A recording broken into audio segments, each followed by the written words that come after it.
Welcome, welcome, welcome. Welcome to the live. Welcome to the live.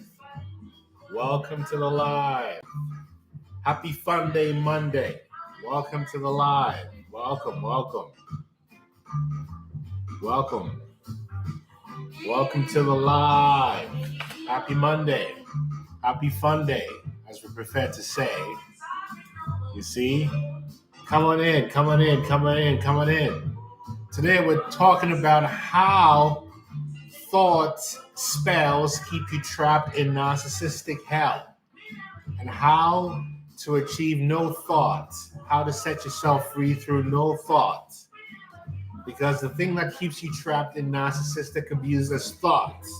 So we're going to break all of it down, how thought keeps you trapped in these loops. Yes? So welcome in. And the background we've got Never Give Up by Chronics. Never give up. Welcome, welcome, welcome, welcome. Happy Fun Day Monday to you wherever you are. Greetings. Welcome one and all. Come as you are. Come. This is a sacred gathering with full respect. Respect the sacredness and come as you are. Today we're going to deconstruct how your own thoughts keep you trapped in narcissistic abuse and how to escape it through achieving no thought. So come on in. Come on in. And I know for a lot of people, narcissistic abuse can be this loop that seems like it will never end. Well, today we're going to break down how you get over it once and for all. And for you, it might be confirmation. For other people, it might be a way out. Come on in. Welcome. Wherever you are. Today we're talking about how thought spells keep you trapped in narcissistic abuse and how to escape your thoughts. How to escape your thoughts. So come on in. You're not trapped in narcissistic abuse because of the narcissist. You're trapped in narcissistic abuse because of your own thoughts and how your thoughts have been invented against you from your earliest memories. So come on in. Today we're going to demystify all that. Come on in. Today we're talking about how thought spells keep you trapped in narcissistic abuse and how to get to the point of no thought to set yourself free. So come on in. Welcome. Welcome in. Exactly. Ellie Wynn, you said it. That's exactly what it is. Come on in. Transformational healing, non-verbal, no hypnotherapy. Come on in. Tell somebody to tell somebody, tell somebody. Hey, Pollyanna Grammar, welcome. Everybody come on in, come on in, come on in. Today we're going to talk about it. How your own thoughts keep you trapped. And if your own thoughts keep you trapped, then the opposite is true. That your own thoughts will set you free or no thoughts will set you free. But you have to realize that the mind is undefeated when it comes to hand-to-hand combat. So we're going to go into give thanks. We're going to go into what it takes to get to the point of no thoughts. And then I'll speak for about 15 minutes and then we'll open it up for some questions on video or on chat if you're on YouTube. So come on in, come on in, come on in, come on in. We're going in. And in the background sounds my tune of the day, which is Never Give Up by Chronics. Never give up. Because that's what we're talking about. Don't give up, right? So this is what we're going to go into. How not to give up on yourself because your thoughts seem like they would never end. I've met so many people. that have become prisoners of their own thoughts.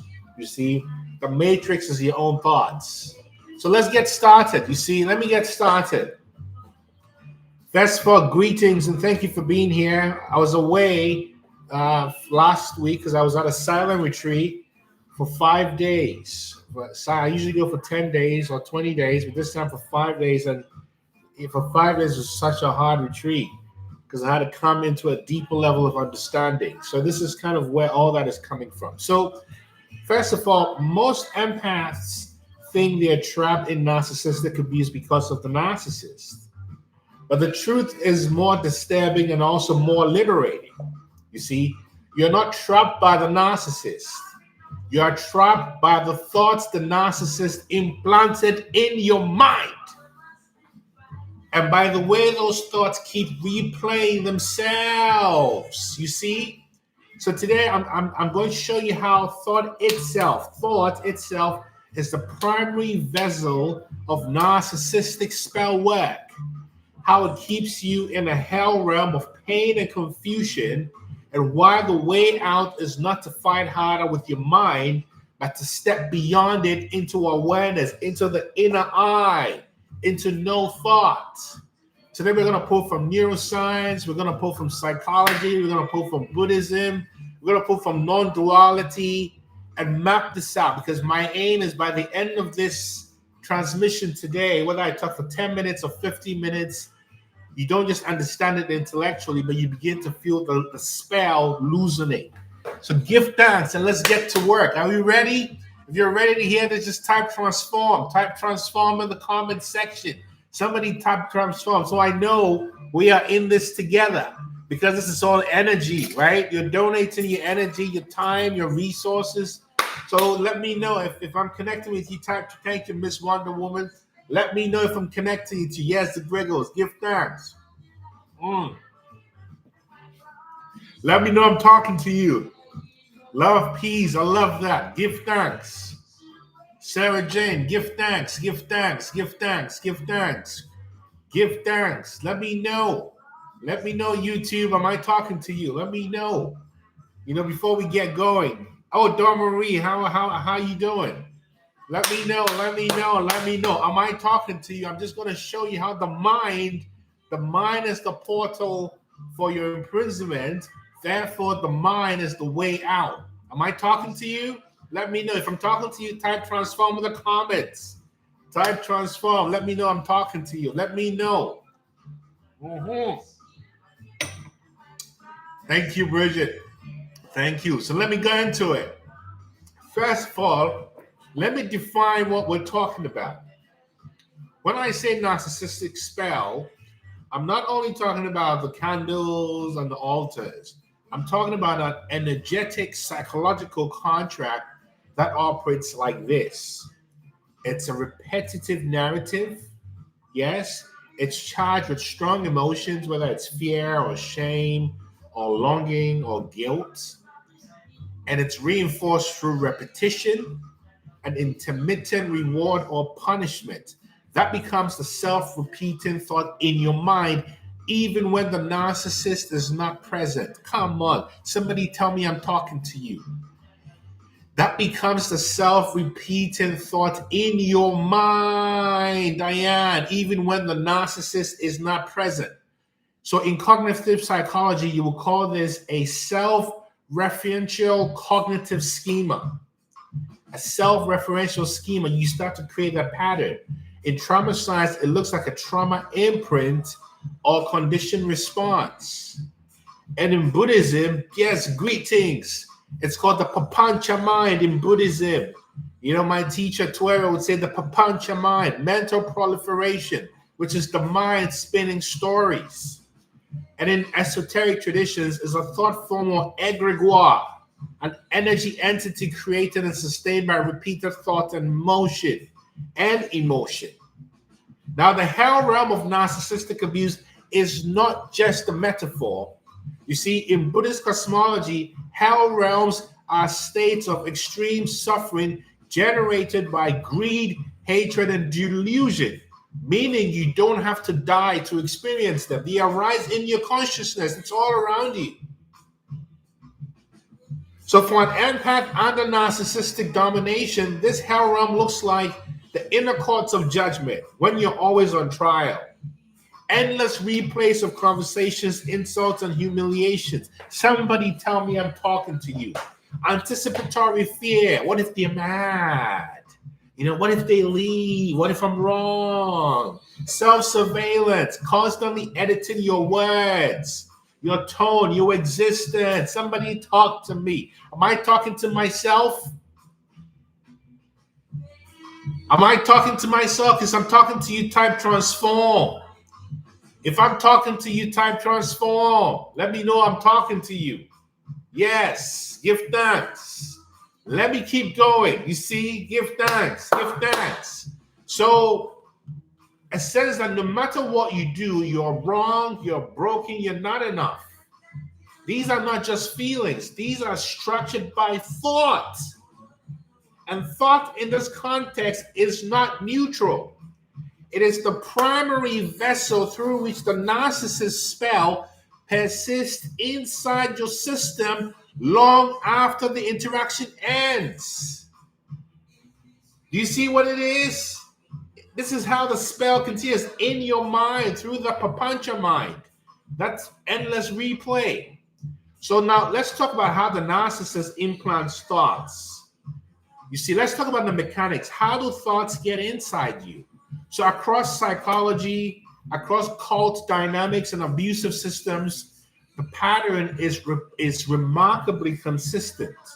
You recognize pieces of this. The first is love bombing and idealization. So earlier on, whether it was in your family or your love relationship or social relationship or business associations or what have you, you see, the narcissist will flood you with attention, affirmation, and mirroring. They'll do that. And in neuroscience, your brain reward circuits are lit up. That's the dopamine and oxytocin. The dopamine high, the oxytocin, oh, they must like me. And in attachment terms, they become a primary attachment figure or a source of safety. So in esoteric terms, they are hooking into your field, syncing with your frequency. So you might start to think, oh, this person sees my soul.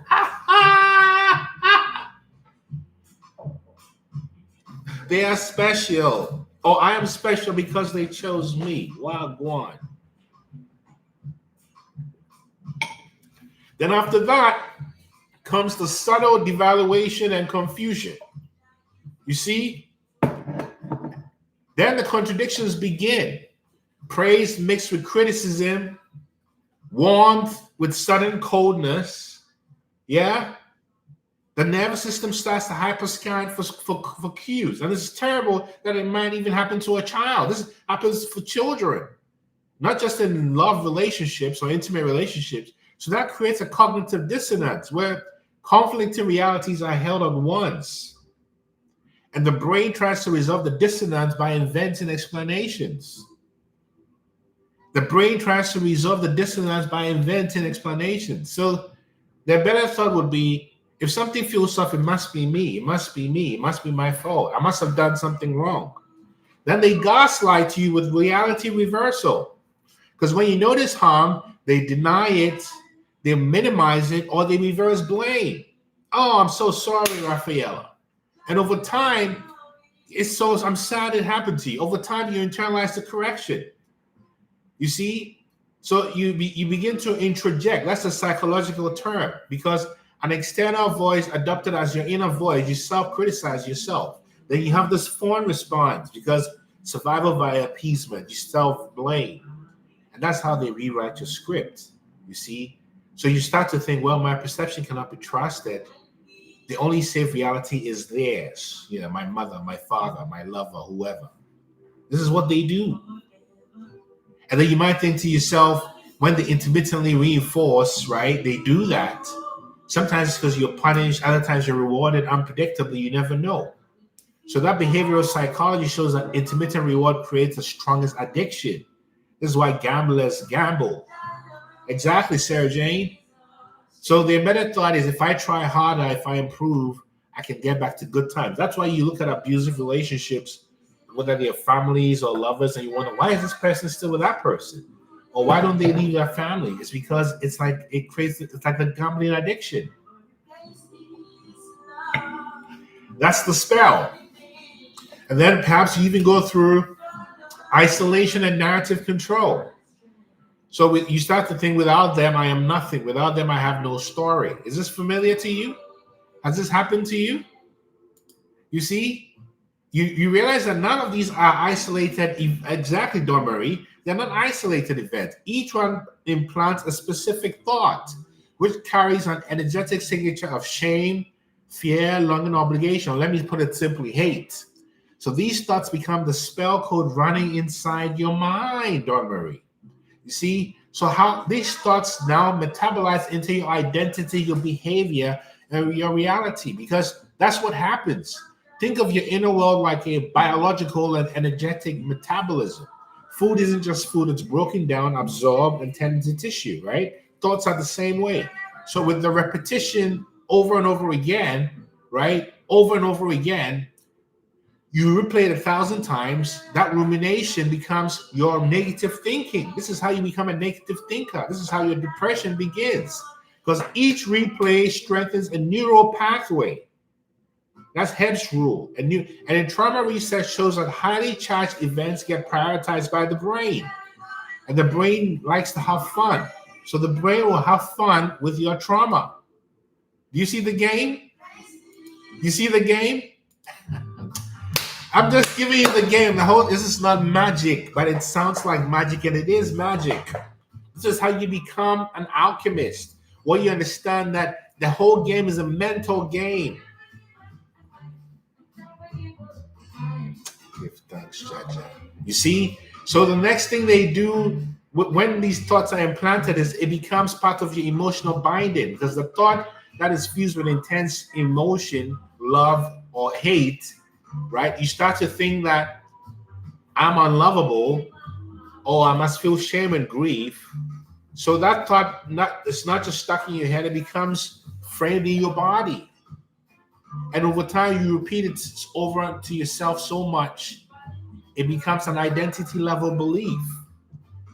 And in cognitive psychology, this is what's called a core belief. Oh, I'm a morning person. Oh, I don't like heights. I don't like this. This is how you start to create the prisons of your mind. That's the matrix. That's the matrix. In Buddhist psychology, it's known as self-view, Sakaya Ditti. You see, clinging to a false sense of self. And in esoteric terms, they form a dense thought form which sits in your field, and that spell metabolizes. Am I making sense? I view anyone as a narcissist who fits the DSM framework, right? Let's start there. You see? And then when you go beyond it, you see how it gets into the spirit realm of the spirit of Jezebel. So this behavior becomes your outcome. We are the glitch. You said it, Sarah Jane. You're the glitch if you know it, not just if you say it. You have to be a living embodiment of glitchiness. You get me? Positive moral glitchiness. Look around you. So without realizing that this kind of thought process becomes your identity and behavior, you start to think you are the problem. You either over-apologize, you over-function, you stay in harmful relationships, you avoid setting boundaries, and you attract similar dynamics at work, in friendship, and romance. I've been there. This is where your thought becomes fate.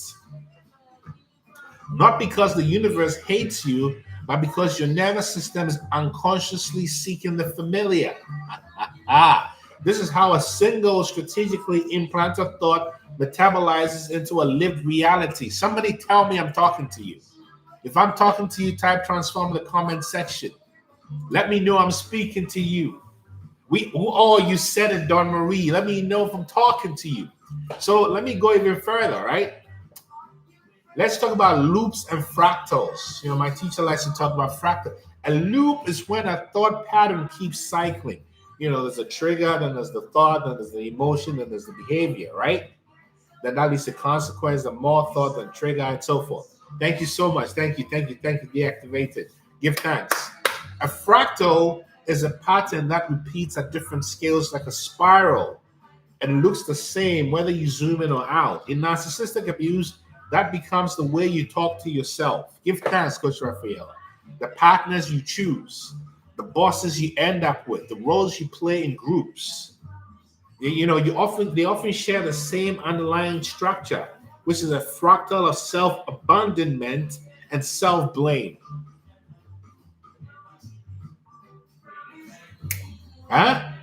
So from a systems perspective, your psyche becomes a complex adaptive system organized around the core spell, and that spell is I am wrong. I must fix myself to be safe and loved. Come on, this spell. You see what these parents did? These caregivers, these lovers, these work systems, these societies, groups. covens, all of them wounded children. So every new relationship becomes another iteration of this fractal, and you end up in the same movie just with different actors. That's the monetary spirit, right? Or the Agent Smiths. You see how it all manifests? That is the hell realm, which is not a punishment from outside, but it's a self-reinforcing architecture built from thought, emotion, and energy. So here's the reason why a lot of people cannot defeat the mind. Babies making babies, correct. You see, this is exactly it, Ellie. I had to be an ice cold man, so when I felt comfortable with a cold man, I'm so sorry. Oh, this is what we're here for, right? Mary Osborne, thank you. Transformational healing, I love it. You see, here's why a lot of people cannot defeat the mind, Paula Bailey. Here's the trap a lot of empaths fall into. The realization is that your thoughts are so powerful, so you try to fight those thoughts with other thoughts. I'm not unlovable, I am worthy. Doesn't work. I shouldn't think this way.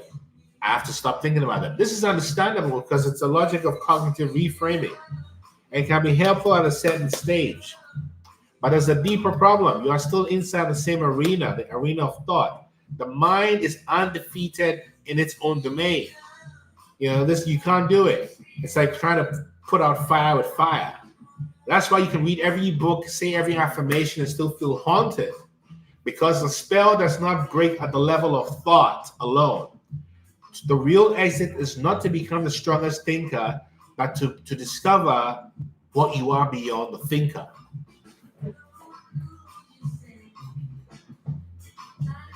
That is the door to inner awareness, when you realize that nothing around here can do it for you, pumpkin rice.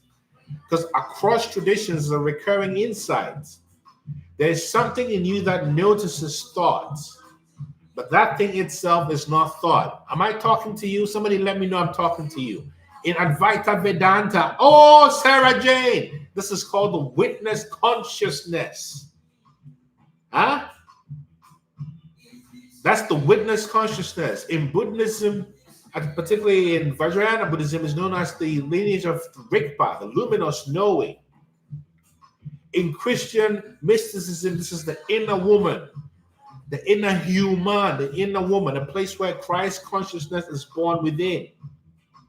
And in neuroscience, contemplative research shows that advanced meditators have increased capacity for meta-awareness, the awareness of mental content without identification.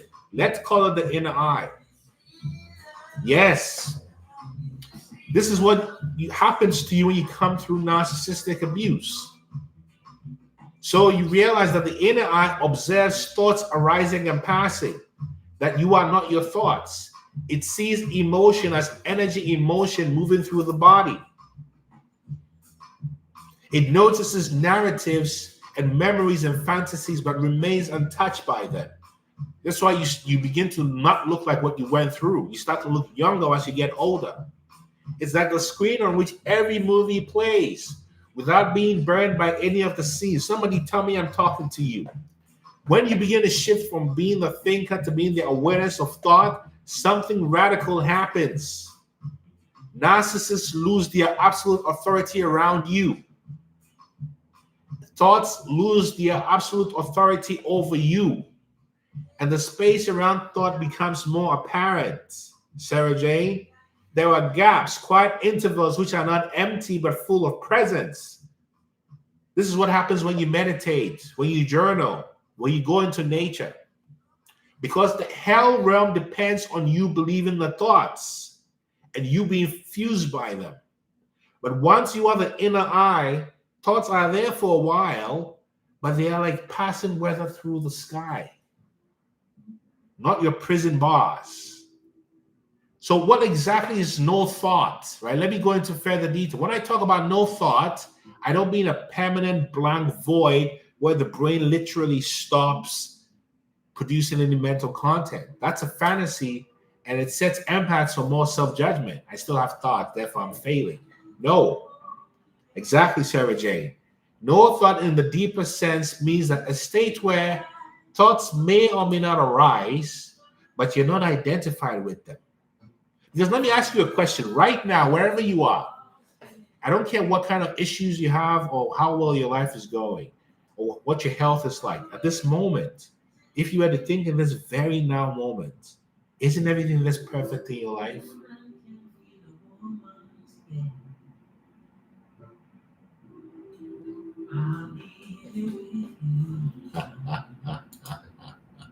That is no thoughts. You just did it. See? But the moment you start to worry, you start to think about, oh, my child, my day, my job, my bill. You see? So no thought these are stretches of pure presence where no conceptual narration is occurring. And when thoughts do arise, they don't hook into your nervous system. Because remember, heaven and hell are in your nervous system. So from this is how you begin to change your nervous system. You see? So practically, no thought means you have to be present in your body. Which is why I love practicing yoga, or if you love practicing Pilates or running, or something gentle, at least moving your body a little bit if that's available to you. So it's like hearing someone insult you and feeling the impact, but not spiraling into a 3-day mental wall. Am I talking to you? It's walking through your day with a spaciousness that isn't constantly narrating what everything means about you. That's not passive dissociation. It's an alive, clear, and awake presence. And it's from here that narcissistic spells cannot land. You see? So let's get even practical. How do you, as an empath coming out of narcissistic abuse, move from thought hell to no thought presence? How do you do it? Well, firstly, book a free session at innermileage.com. Let's talk about it. But let me get into further details. First of all, you need a regulated nervous system. You really need a regulated nervous system. Gloria, did you please hear with me again? I don't think I got it. Or did I respond? Not on innermileage.com, right? So first of all, you need a regulated nervous system. You cannot access no thought from dysregulation. So if your body is in constant fight, flight, fawn mode, you would naturally produce survival-based thoughts. So you have to begin with breathing. Like now, are you aware you're breathing? Thank you. Are you aware you're breathing? Are you feeling grounded in your body, in your chair, on your mat, as you're standing, as you're walking? You return to the temple of your body, and you begin to start to observe yourself, observe your thoughts, whether you're journaling or meditating or praying, whatever is available to you. And you start to have, yes, eye exercises are very powerful. You start to shift from the thought is me to this thought is no. So if you start to feel yourself getting upset, instead of saying I'm getting angry, you might say something like upset is happening, right? So you see, it puts some distance between you and your ability to observe your emotions.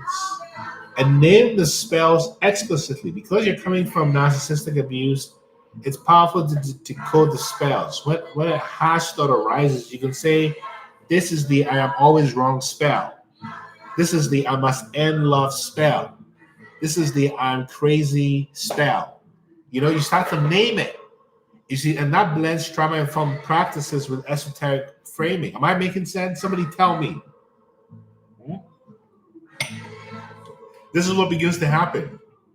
And as you begin to return to this, you begin to realize that when you achieve this place, no thought is unreachable by narcissistic spells. No thought is another way of saying self-love, because narcissistic spells require your mind to cooperate. They need a narrative to hook into. You see? Thank you. The narcissistic spell needs an identity to attack or seduce. The narcissistic spell needs an emotional body to dysregulate. The narcissistic spell needs a thinking process that keeps rehearsing the story. So you're grounded in no thought. Narratives arise, but you sort of see them as it's happening. You don't judge yourself when it happens. And therefore, because you're not fighting thoughts with thoughts, it loses power. You see? Identity is held lightly because you know yourself as awareness. Through the illusion, Sarah Jane. You said it. You see, an emotion moves through a regulated nervous system. You see, so a thinking mind may still generate commentary, but it doesn't overcome your sense of self. So, from a religious perspective, you could say this is a place where no weapon formed against you shall prosper. Right, Rafaela? Exactly. Not because the weapons don't appear, which is your thoughts, but because they cannot penetrate the sanctuary of awareness, where you're always observing. Am I making sense? You see, so this is how you begin to integrate awareness.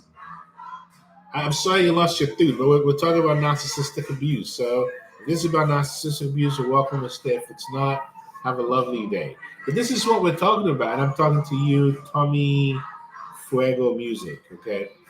I mean, so here it is, right? This is the whole point of pushing yourself to the place of being aware of thoughts. And the more you observe thoughts, the less you become identified with thoughts. And the more you seek out times of quiet, because you realize that the investigation of yourself is the most interesting thing you could do. And you only feel bored because you haven't allowed yourself to get interested in yourself. And when you get interested in yourself in regards to how you think, why you think the way you do, why certain things happen, you begin to become less inclined to blame the outside world, but rather focus on yourself about what about me made this happen? What about this enabled this to happen? You become a self-assessor, and you begin to find yourself to be so interesting that investigation leads to even deeper self-knowledge. And the more deeper self-knowledge you have, the more interested you become in knowing yourself. And the more you become interested in knowing yourself, the higher you rise. And the higher you rise, the more you realize you do not know. And the more you do not know, the more you want to know. And the more you begin to know, that becomes your purpose in life, the pursuit of self-knowledge. And the universe will rearrange itself around you to enable the pursuit of self-knowledge to happen. Am I making sense? Woo, woo, woo. I just give you the information. Somebody tell me. Are you ready to celebrate with I? What are your questions? You got questions? Come on video. This is what it is. Come on. What? Whoa. I am one.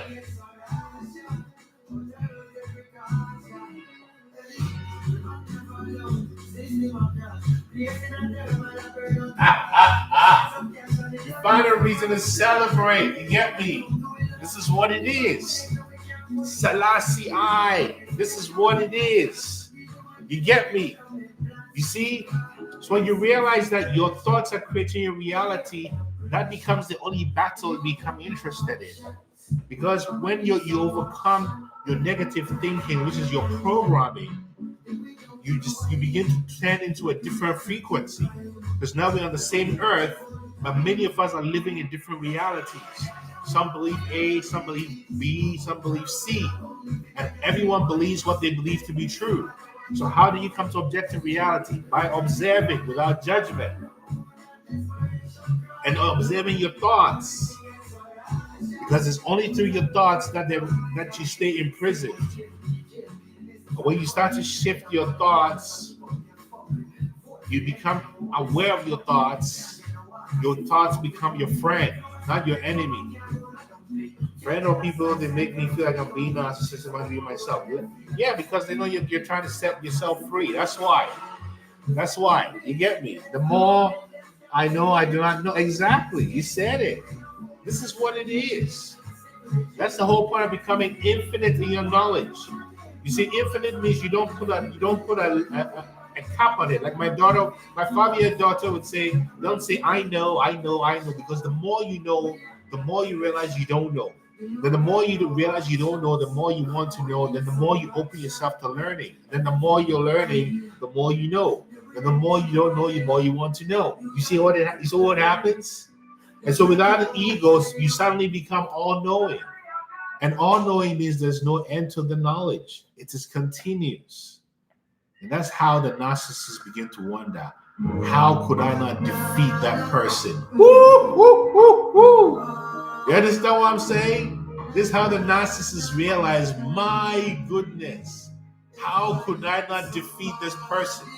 This is the only person I could not defeat. How did that happen? Because you've been developing yourself and your mind to be infinite in knowledge. You get me? That's why. That's exactly why they couldn't defeat you. You see, this is exactly why. Because you're connected to the divine source within you. And if you're trying to connect to the divine source within you, book a free session. Book a free session at innermileage.com. Can you speak to the nervous system being your heaven and hell? Yes, it is simple. Whatever you're feeling now is transmitted from your nervous system. So if you're feeling dysregulated, it's because your thoughts are attacking you. So then now observe what thoughts are predominant in your mind. Then ask yourself why you're thinking those thoughts and how true they are. That's how you begin the journey to the other side. I am Tunika. Did I answer your question, my dear sister or my dear person? Yes, they underestimated us. Exactly right. You get me? Mm-hmm. That's because you start to look after yourself, Ellie. You start to love yourself. That's what happens, Ellie. Right? And give thanks to the transform. You know your why now. Give thanks, We're doing job works. You get me? That's what it is. So knowing your why is what it's about, pumpkin rice. So just keeping that knowledge, because the more you know and the more you want to know, the more you ask, the more you start to understand and decode the simulation. Yes. And then you understand. And the more you experiment with it, the more you realize there's no separation. So the more you want to get deeper into that frequency. We're up here to the frequency. Give thanks. We're here to up the frequency. That's exactly right. All of us together. Okay, there's a video coming. There's a video request. Let's see who's coming in. Come on in. Angela, come in. Let's see what's on your mind. So this is what it is, right? You just keep rising higher and higher and higher. And realizing that there's no one like you. Right. Hi, Angela. How are you? I am good. How are you? All is well. So tell us, what's on your mind today, wherever you are?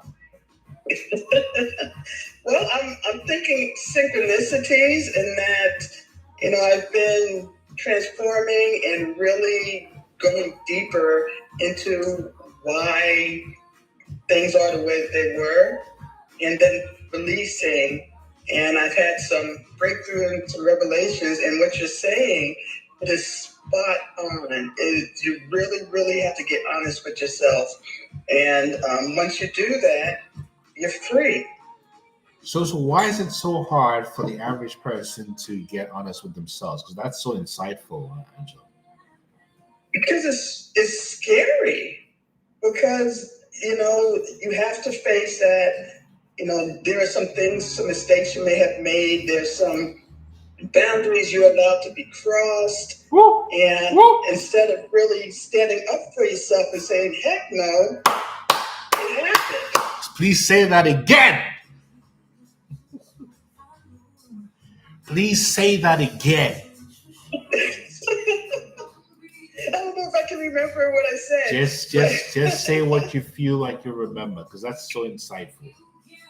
It's scary to look at yourself and the mistakes that you've made and the boundaries you're allowed to be crossed instead of standing up for yourself. You didn't forget the words. It was so true, you had to recalibrate. That's how powerful your words are. Thank you. Divine words you just spoke, because it's truth. This is it.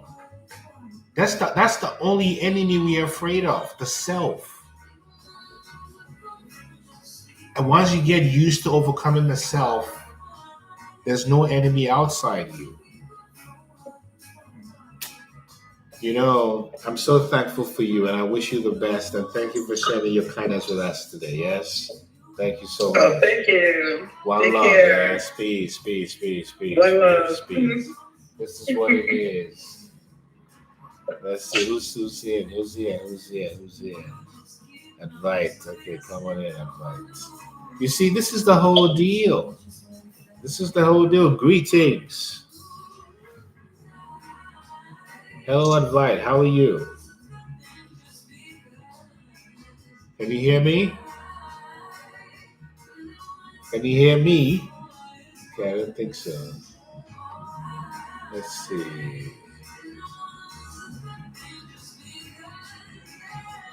But this is what it is, right? So you realize that the biggest battle is really coming face to face with you. Give thanks, Diane. Give thanks. This is the biggest. This is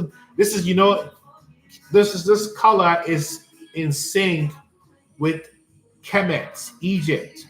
Monday is the frequency for purple or a related hue. So actually, when you see me wearing purple on Mondays, it's because I am in direct alignment with ancient Kemet. You understand? That's the frequency. So this is a little color magic I and I deal with I. You understand, my sister Diane? I just gave you one of my little codes, yeah? Ah, yeah. Yes, I. Hmm. Hmm. So this is what it is. It's all in the mind. It's a frequency. You see? It's all a frequency. It's all a frequency.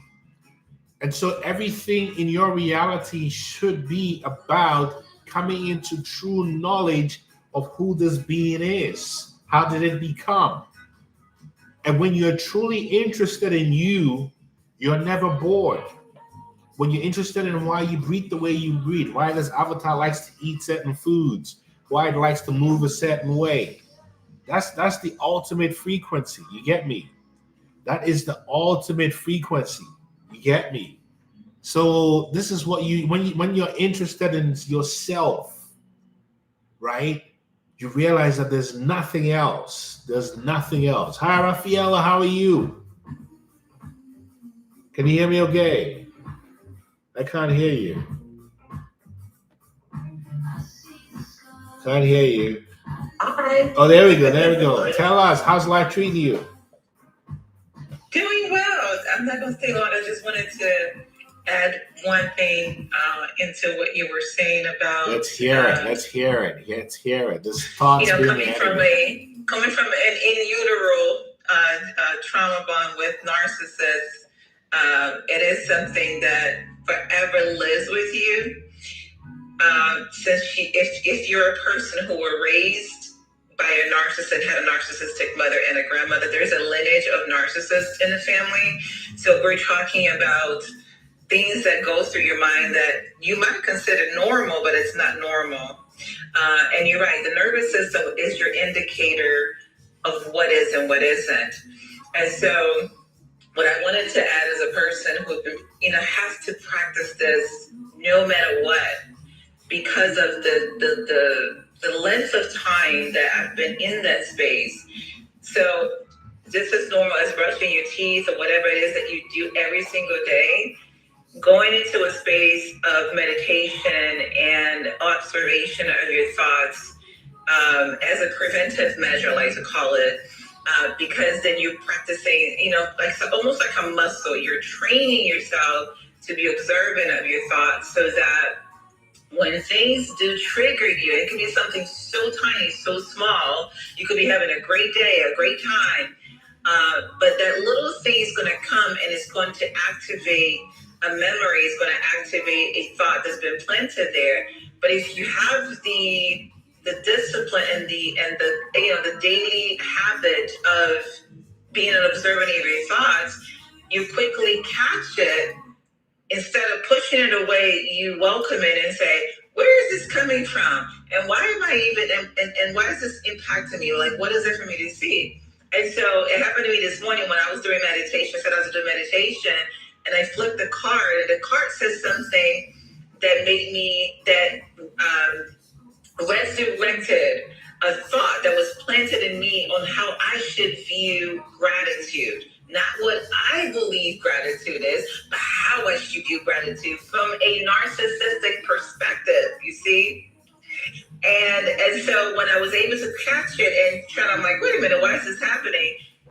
It was the thought that gratitude thought by a narcissist, which is not the same thing as a regular gratitude. And, and so when I caught that, I changed the narrative. That is powerful that you said. Yeah. Now, what in the and past? That's how you begin to change. In the past, what would you have done?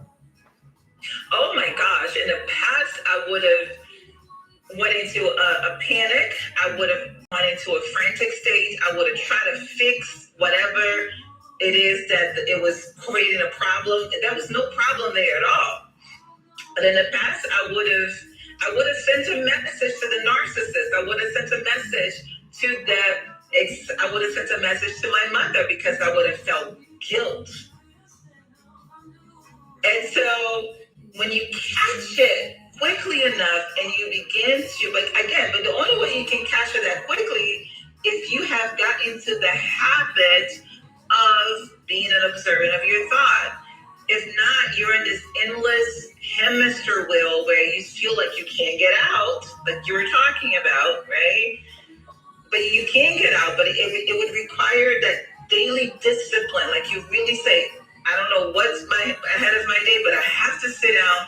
I have to check in with myself. You have to make that a daily habit until it becomes second nature to you.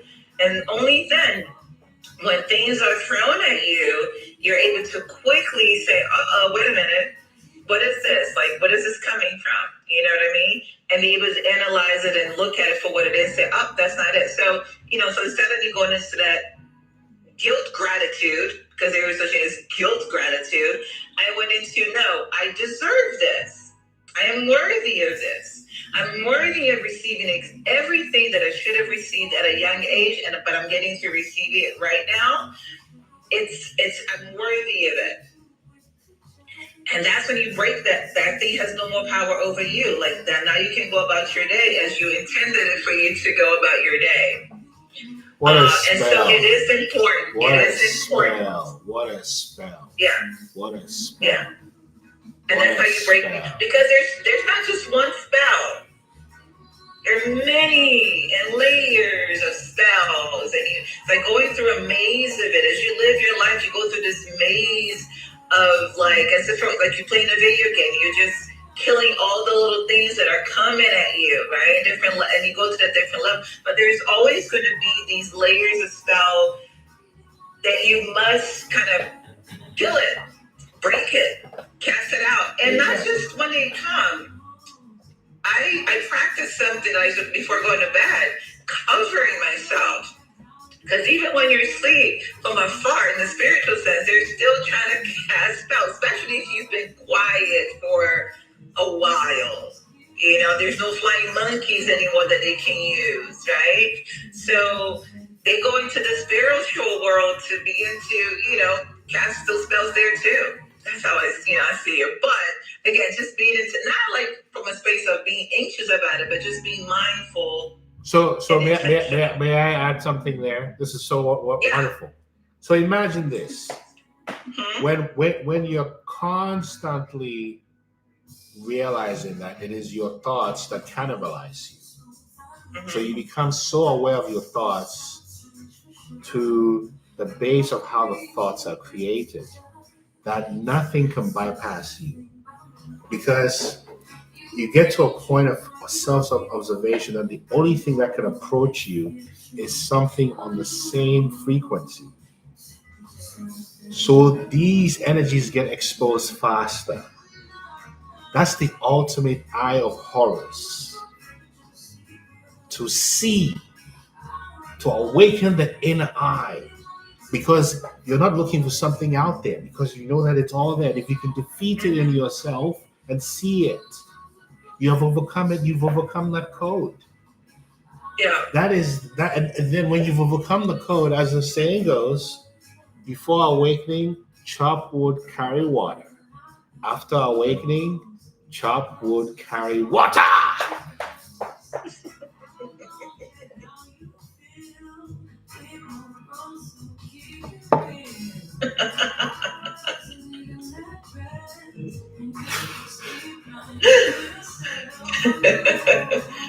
Yeah.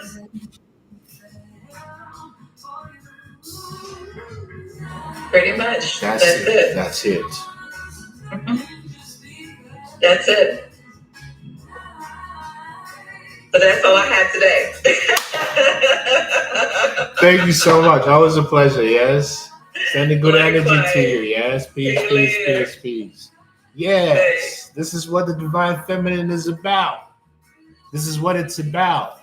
And here we've got the vibes of He Loves Us Both by Laila Ike featuring her. You see, this is what it is. So it's not, this is how you become a true spiritual gangster. To be able to see yourself so clearly. Yeah. Then now they're like, oh, he's scary, she's scary. Oh, she's no. You see everything. That means you never BS yourself anymore. That's the ultimate victory.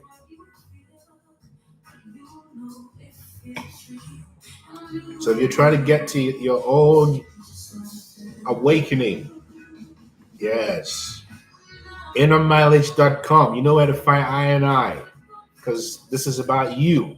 This is about awakening to your own truth, your own power. What I am is a very excellent mirror, unlike anything you've ever experienced. Book a free session. And even if you're not aligned, you'll see the truth. So that's the information, yeah? That's the information. So giving thanks, yeah? Yeah. Give thanks. Give thanks. Give thanks. Give thanks. Give thanks. Let's set love, yes? Gratitude. Gratitude.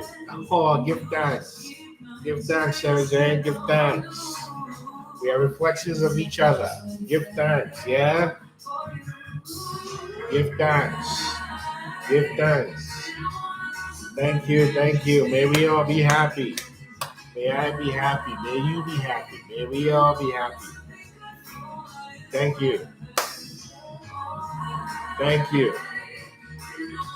Thank you. Woo! Yeah. Give thanks. Give thanks. Gratitude. Gratitude. One love, yes? Yeah. This is the true path. Follow yourself. Follow yourself. Follow yourself. And that's the self. That's the ultimate self. Yeah? Follow your true self. Thank you. Yes? Peace and light. Peace and light. Peace and light.